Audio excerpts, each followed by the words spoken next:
Karmelo Anthony. Boy. I was disappointed in a lot of black people take on the Karmelo Anthony situation.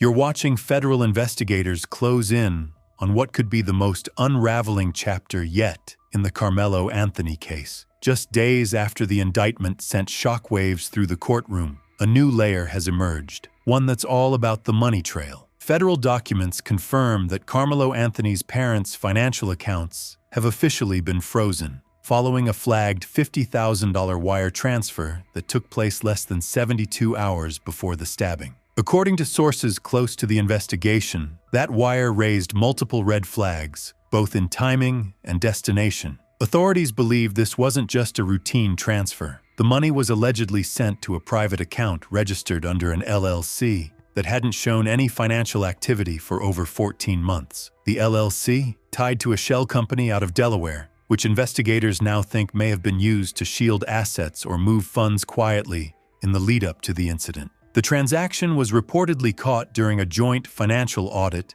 triggered by the initial indictment. Once the wire was flagged, the Department of Justice coordinated with federal banking authorities to immediately freeze both the sender and recipient accounts, preventing any further movement of funds. The $50K isn't the only concern. This wire may be part of a broader financial pattern, according to forensic accountants, suggesting preparation or contingency behavior, the kind of thing prosecutors love to use in court to build intent or conspiracy. So now, on top of a murder charge, the Anthonys are facing a full-blown federal financial probe, and if the wire transfer is deemed suspicious enough to connect back to the planning or aftermath of the stabbing, charges of financial misconduct, or worse, obstruction, could follow next. And it's not just federal eyes watching. Reporters are now staking out banks, properties, and any financial institutions tied to the family, digging for any other clues that may expose what this $50,000 was truly meant for. As the federal probe expands, investigators are turning their focus to the exact moment the $50,000 wire transfer was initiated, a critical detail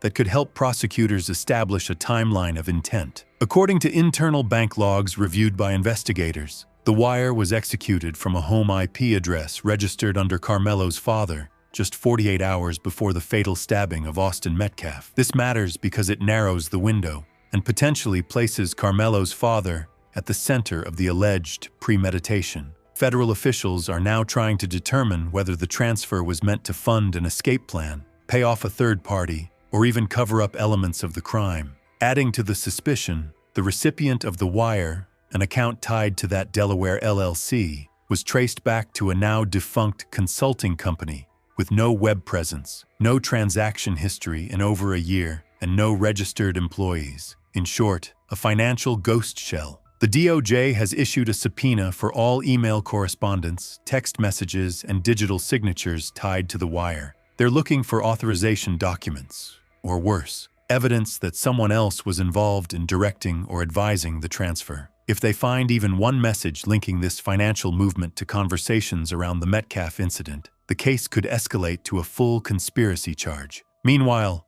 lawyers representing the Anthony family have remained silent. No statements, no denials, and no requests for clarification. It's a strategy that some experts believe signals concern. They're waiting to see what the feds reveal first. What's becoming more evident by the hour is this. This isn't just about a murder anymore. It's about whether the Anthony family tried to protect, conceal, or fund the events surrounding it, and whether money was used as a tool to do it. In a move that sent shockwaves through the courtroom, federal investigators submitted a sealed motion requesting emergency access to 5 additional bank accounts linked to Karmelo Anthony's parents, accounts allegedly opened under alternate family member names and secondary business entities. According to a source close to the investigation, 2 of the accounts showed sudden activity in the days following the stabbing, including a flagged transaction for $12,000 marked simply as cleaning services. The transfer raised immediate red flags for forensic analysts, who noted that the same routing number had previously been tied to crime scene cleanup services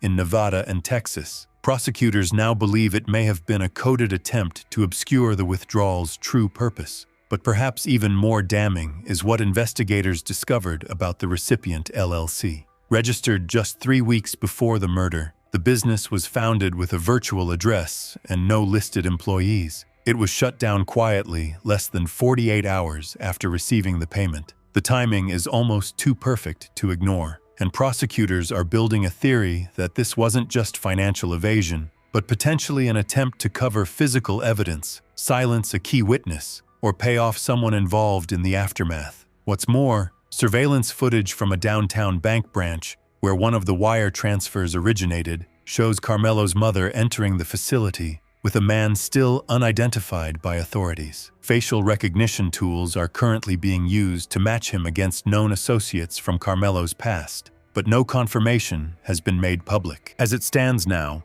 the financial dimension of this investigation is no longer considered a side plot. It's becoming the core of the federal case. Prosecutors are now pushing for formal fraud and obstruction charges that could dramatically increase the prison time Karmelo's parents face if convicted. Federal investigators didn't stop at the wire transfers. They've now turned their attention to 2 luxury purchases made just 3 days before the stabbing. Items they claim were paid for in full using funds from the same accounts that are now frozen. The purchases? A $120,000 Range Rover autobiography and a $30,000 diamond tennis bracelet, both bought from separate dealers just outside of Atlanta. Authorities allege that these purchases weren't just signs of sudden wealth. They may have been deliberate attempts to drain the accounts ahead of the murder. One internal memo from the investigation, leaked to local media, reads, "Evidence suggests intentional liquidity removal under the guise of asset acquisition." In other words, they believed the parents were laundering money into physical items they could later move, sell, or hide. What's especially suspicious is the way the payments were made. The car was purchased under a corporate leasing structure, but paid off in a single transaction from a personal checking account,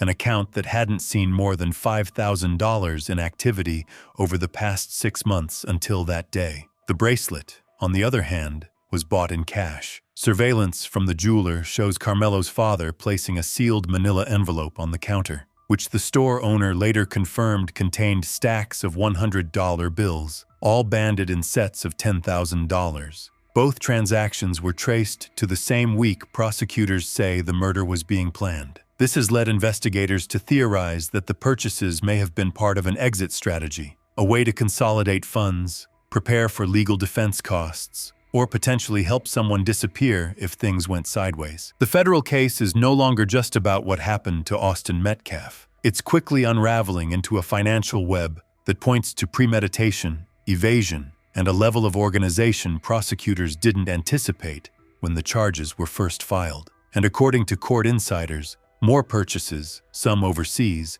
are now being reviewed. Digging deeper into the financial records, agents uncovered a previously undisclosed offshore account in the Cayman Islands, registered under a shell corporation tied to a P.O. box in Delaware. The timing raised immediate concerns. A $210,000 transfer from the Anthony family's joint account hit this offshore entity just 48 hours before the Range Rover and jewelry were purchased. Prosecutors now believe this offshore account may be the primary vault where other funds from the 30-bomb alarm home sale were funneled, especially as none of the escrow documents filed with the IRS match the amounts being tracked in domestic transactions. This discrepancy, flagged by the Treasury Department, is what triggered the freeze on all remaining assets under the Anthony parents' names, including retirement accounts, investment portfolios, and even 2 college savings plans tied to Karmelo's younger cousins. And then came the bombshell, a WhatsApp voice memo retrieved from a subpoenaed iCloud backup.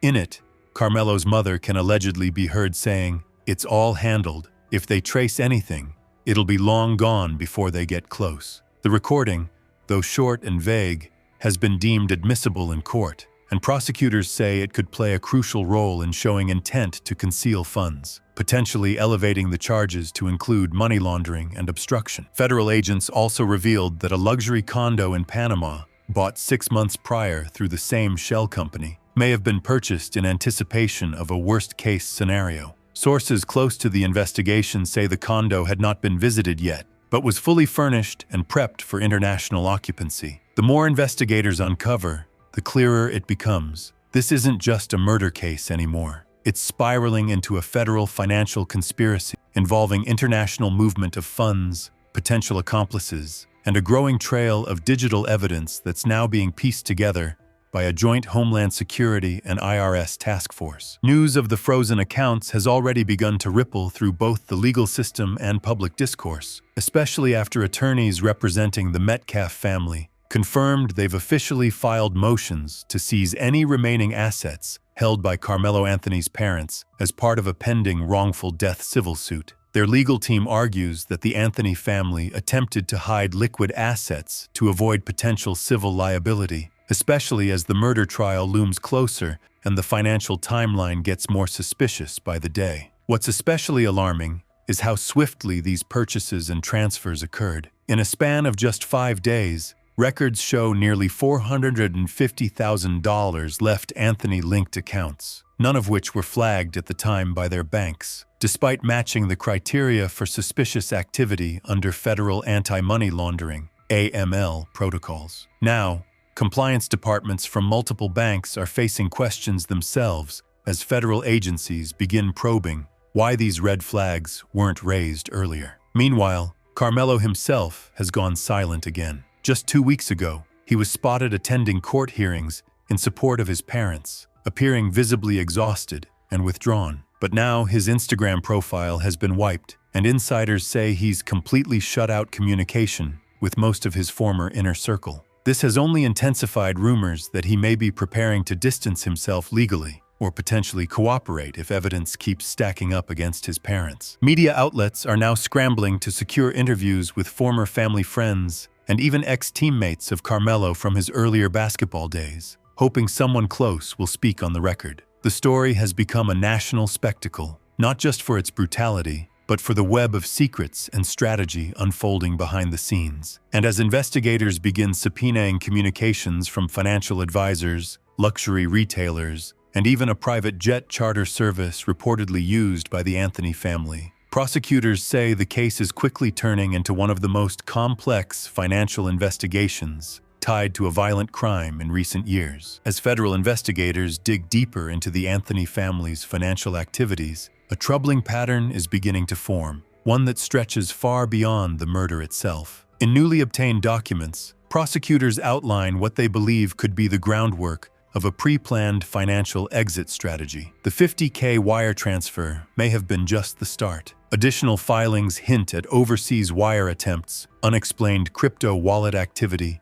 and a string of shell companies registered under third parties loosely tied to the Anthonys in the months leading up to Austin Metcalf's death. Multiple anonymous sources now claim the FBI is actively working with financial crime units across state lines. This isn't just a homicide case anymore. It's spiraling into something broader, potentially involving interstate fraud, obstruction of justice, and asset laundering. One insider from the Department of Justice reportedly told a legal outlet that the paper trail could extend into multiple jurisdictions, raising the stakes for everyone involved. Meanwhile, the Metcalf family's attorney has released a public statement. The civil and criminal systems are colliding in this case. Our goal is not just justice in a courtroom, but full accountability across every avenue these individuals tried to exploit. Outside the courtroom, support for the Metcalf family has only grown louder. A new protest has been announced for the upcoming week, demanding that authorities release the full financial audit report related to the Anthony family's spending. Online,